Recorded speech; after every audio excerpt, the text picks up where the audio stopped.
Hola chicos, en este video nos va a tocar analizar cuáles eran las formas de gobierno que existían en la antigua Grecia, principalmente lo que era la democracia y la aristocracia.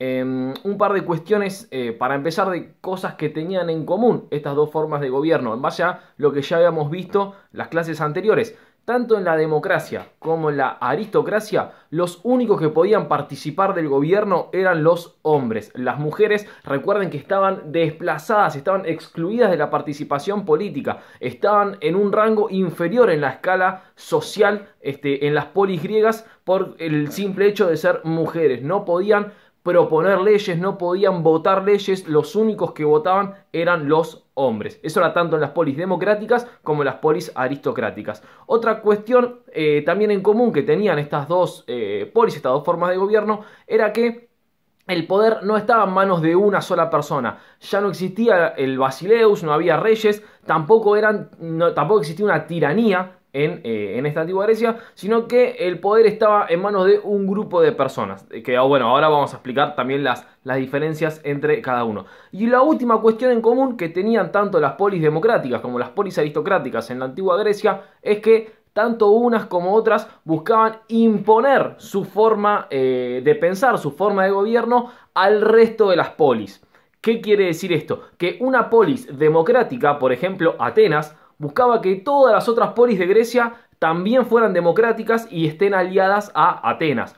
Una polis aristocrática, como lo era por ejemplo Esparta en la antigua Atenas, buscaba que todas las otras polis también sean aristocráticas y también estén aliadas a Esparta. De hecho, esta búsqueda de imponer tanto la aristocracia como la democracia para las demás polis va a llevar a una de las guerras más crueles y más sangrientas de toda la antigüedad, como lo fueron las guerras del Peloponeso entre los propios griegos. Pero para analizar y hablar y entender un poco más esta guerra, primero hay que entender un poco más qué era la democracia en la antigüedad y qué era la aristocracia en el mundo griego. Para esto hay que analizar diferentes cuestiones y ahora empiezan bien las diferencias, bien marcadas entre una y otra forma de gobierno. Perdón, otra similitud que estoy recordando, que también lo vimos anteriormente, es con respecto a las instituciones. Por eso analizamos que eran las instituciones en la antigua Grecia previamente. Es decir, que tanto en la aristocracia como en la democracia existía la asamblea, existía el consejo, existían los tribunales, existían los embajadores, existían todos estos cargos de gobierno, tanto en la democracia como en la aristocracia, pero funcionaban de manera diferente en una o en otra, y es lo que vamos a ver ahora. En las polis democráticas, todos los hombres libres mayores de edad eran los ciudadanos. ¿Qué significa esto? Que los que participaban de la vida política, es decir, los que proponían leyes, los que podían votar, si estaban a favor de una ley o estaban en contra, eran todos los hombres mayores libres. No importaba si eras pobre o si eras rico. Tanto los ricos como los pobres participaban en la asamblea, tanto los pobres como los ricos podían formar parte del consejo, y tanto los pobres como los ricos, repito, podían proponer leyes y votaban qué ley querían, qué ley les convenía y depende en qué momento. En las polis aristocráticas, de ahí deriva su nombre, aristoi, significa lo que los griegos se hacían llamar los mejores. Entonces decían que los únicos que podían participar en la política y tomar decisiones eran los que eran considerados los mejores. ¿Y quiénes eran los mejores? Los que estaban en la cima de la pirámide social, en la cima de la escala social, que eran los ricos y los hijos de los antiguos nobles. Entonces solamente esos mejores eran los que podían participar de la asamblea, los que participaban del consejo. De hecho, de la asamblea participaban todos, ahora lo vamos a explicar mejor. Pero eran los que participaban del consejo y eran los que en definitiva, los únicos que podían terminar votando qué ley querían que salga y qué ley no querían. O sea, que si eras un hombre rico, podías participar en la democracia y en la aristocracia. Si eras un hombre pobre, solamente podías participar de la política en la democracia. De ahí viene el nombre democracia. Demos, el demos significa el pueblo, y cracia viene de kratos, que significa el poder. O sea que el poder lo tiene el pueblo. Entonces reitero, si eras un hombre pobre, podías participar en la democracia, pero en la aristocracia no, porque no eras considerado uno de estos mejores. Y si eras una mujer, no podías participar ni en la democracia ni en la aristocracia por ser mujer. Y si eras menor de edad, esto es otra cosa también importante, si eras menor de edad, no podías participar ni en la democracia ni en la aristocracia, pero porque sos menor de edad. Es algo parecido a lo que les pasa a ustedes ahora en este momento. Ustedes no pueden votar en las elecciones en nuestro país. Pero, ¿por qué? Porque son menores de edad. Cuando cumplan 16 va a ser optativo. Cuando cumplen 18 ya sí van a poder participar, van a poder votar, y cuando sean más grandes hasta se pueden proponer como candidatos sin importarlo. Entonces, los menores de edad, recuerden, tampoco participaban de la vida política, ni en la democracia, ni en la aristocracia. Vamos con otras cuestiones también que tenían diferencias entre estas dos formas de gobierno. Bueno, otra muy importante es el tipo de valor que más inspiraba a cada una de estas formas de gobierno. ¿Qué significa esto? Que en las polis democráticas el valor pensado como más importante era la isegoría, era la igualdad. Buscaban que exista una igualdad. Por eso podían participar todos de la democracia, de la vida política, sin importar si eras rico o si eras pobre. Lo importante era ser un ciudadano, poder tener capacidad de tomar decisiones. En las polis aristocráticas, más que la igualdad, el valor que más imperaba era justamente la búsqueda de la arete, la búsqueda de la excelencia. Entonces, por eso los únicos que podían participar eran estos supuestos los mejores.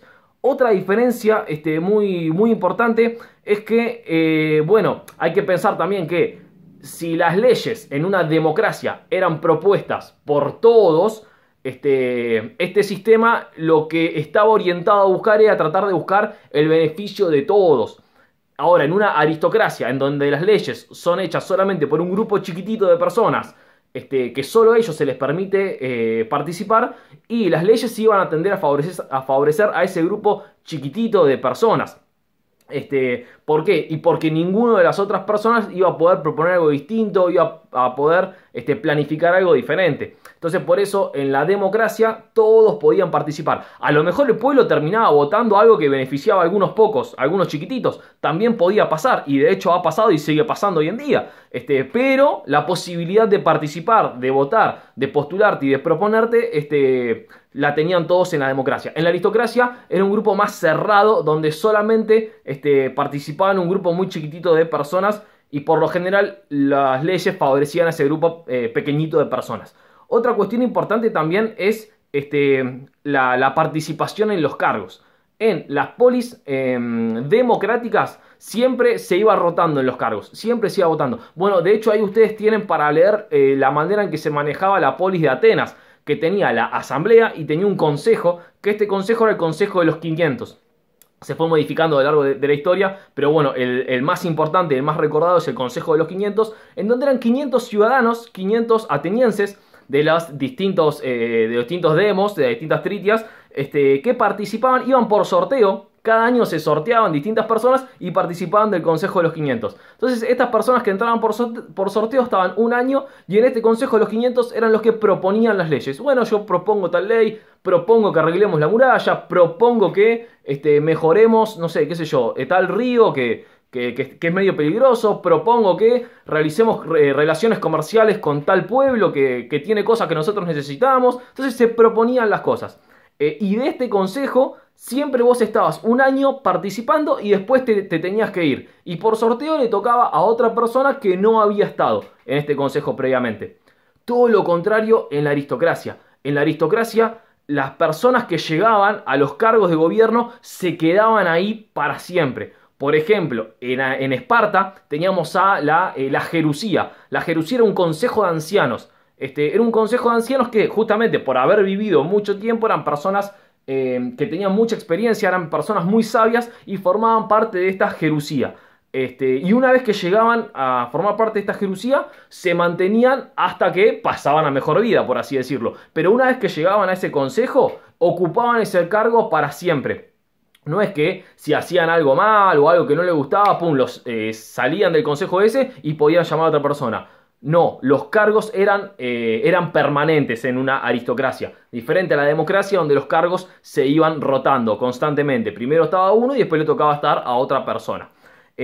Última cuestión, para ir terminando, otra diferencia muy importante también, que parece algo menor, pero cuando se lo analiza más es un poco más profundo, que es la importancia que tenían las distintas formas de hacer la guerra para estos dos tipos de polis, sobre todo para Esparta, para Atenas y para Esparta. En una polis democrática, sobre todo en la polis ateniense, el rol más importante en el ejército, mejor dicho, en las Fuerzas Armadas, lo tenían los remeros.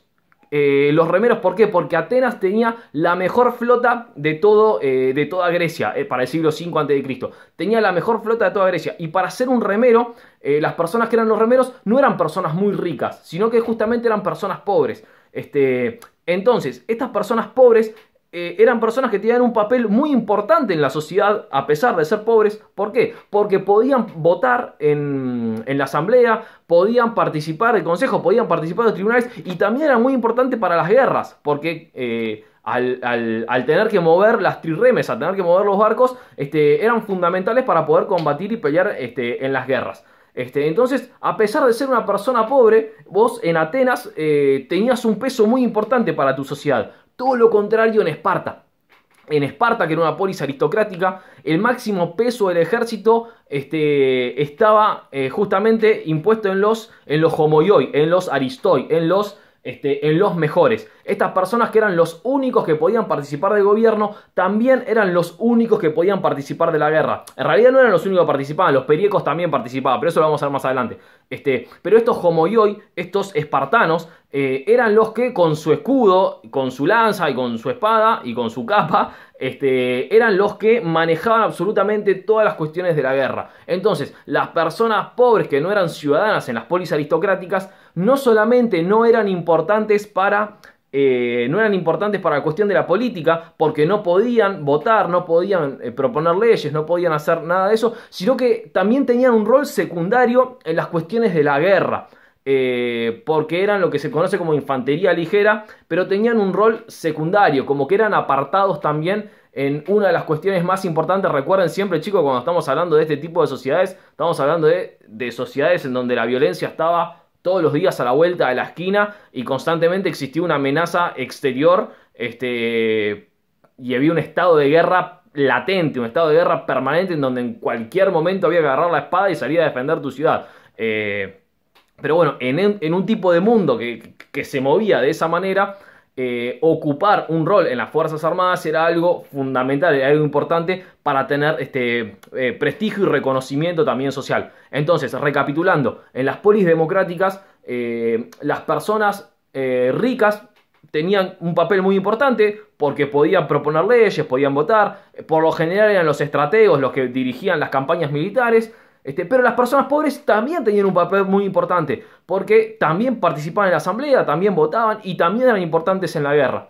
En las polis aristocráticas, las personas ricas tenían un papel fundamental. Eran los únicos ciudadanos, los únicos que votaban, los únicos que participaban de la política, los que tenían todo el peso en la guerra, y las personas pobres estaban completamente desplazados, completamente apartados de la sociedad, porque no podían votar, no podían proponer leyes, y en las cuestiones de la guerra también tenían un rol secundario, un rol apartado. Lo último, me estaba olvidando, que también es fundamental, es el peso que van a tener las instituciones en las polis democráticas y en las polis aristocráticas. En las polis democráticas, la institución más importante, la institución fundamental, la más importante de todas, era la asamblea.